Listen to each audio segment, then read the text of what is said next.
স্বাস্থ্য পরীক্ষার জন্য সৌদি আরবের বাদশাহ সালমান বিন আব্দুল আজিজ আল সৌদ রিয়াদের একটি হাসপাতালে ভর্তি হয়েছে। শুক্রবার ১৬ জানুয়ারি রয়্যাল কোর্টের বরাতে বার্তা সংস্থা সৌদি প্রেস এজেন্সি এ খবর জানায়।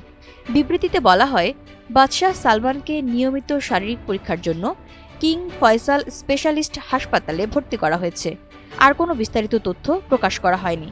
এসপিএ জানায়, বাদশাহ সালমান বিন আব্দুল আজিজ গেল মঙ্গলবার মন্ত্রিসভার বৈঠকে সভাপতিত্ব করেছিলেন।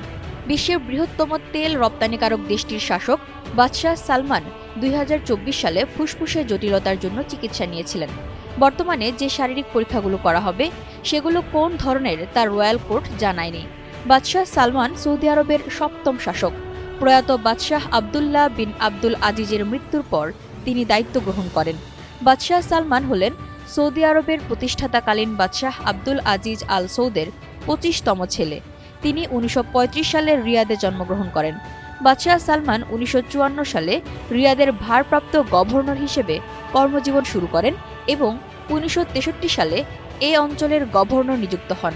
এ পদে তিনি কয়েক দশক ধরে দায়িত্ব পালন করেন।